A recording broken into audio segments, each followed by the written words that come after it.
everyone, today I am going to tell you the characteristics of Protista. Before starting that, I will tell you the difference between prokaryotes and eukaryotes. As I promised in my earlier video that in my next video I will tell you the difference between prokaryotes and eukaryotes, so I am going to deal with that first of all. Prokaryotes and eukaryotes. The first and the basic difference between prokaryotes and eukaryotes is in the difference of their nucleus. In prokaryote, there is no well-defined nucleus, whereas in case of eukaryotes, there is a well-defined nucleus. In prokaryotes, no well-defined nucleus. If a structure like nucleus, that is nucleoid, is present in case of prokaryotes, whereas in case of eukaryotes, proper nucleus is present. In that nucleus, you will also find nucleolus. But this structure, nucleolus, is not present in prokaryotes. So, first difference, well-defined nucleus is present in eukaryotes, whereas well-defined nucleus is not present in prokaryotes. Nucleolus is present in eukaryotes, nucleolus is not present in prokaryotes.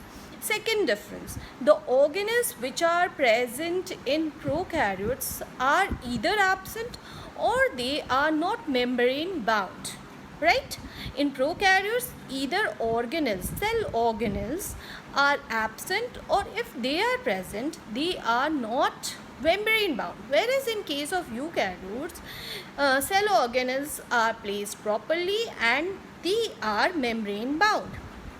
Third difference, in eukaryotes, cell wall is made up of cellulose if cell wall is present. As we know, in animal cell there is no cell wall, but in case of plant cell wall is present. So if the cell wall is there, that cell wall will be made up of cellulose. But in case of prokaryotes, cell wall is made up of peptidoglycan, not cellulose. So that is the difference. And as you know, prokaryotes are primitive organisms, they are unicellular. But in case of eukaryotes, they are multicellular organisms. And as we know, in biology there are lots of exceptions, so here also there will be certain exceptions. Now come to Protista, kingdom Protista. What are the characteristics of this kingdom Protista?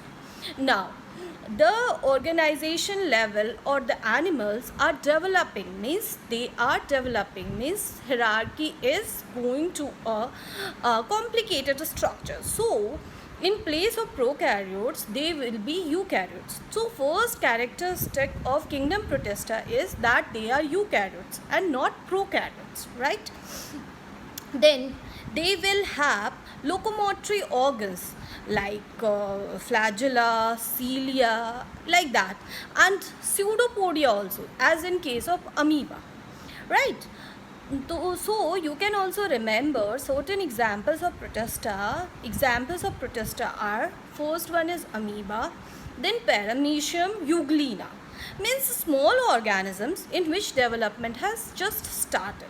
They are eukaryotes. This means the nucleus will be present in this group of organisms, right?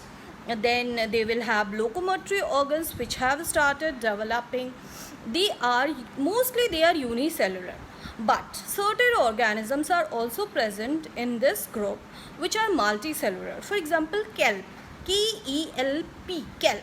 This is also an example of Protista, right? So what did I say? They are mostly unicellular. Then they are eukaryotes. As I said, unicellular, but example certain multicellular organisms are also present. One example is kelp. Then their locomotory organs have started developing, like flagella, cilia, or pseudopodia. Pseudo means false and pedia is feet.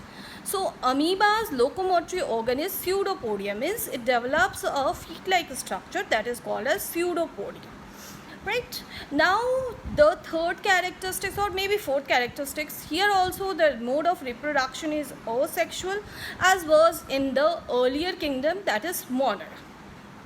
So you can remember 4 or 5 characteristics. First one is mostly unicellular, second one is eukaryotes, third asexual reproduction, then locomotory organs have developed, and where they live, the habitat of these group of organisms is mostly water. They generally live in aquatic habitat. So these are the characteristics of Protista, and I also told you the difference between prokaryotes and eukaryotes. Hope it will be beneficial for you. Thanks for watching.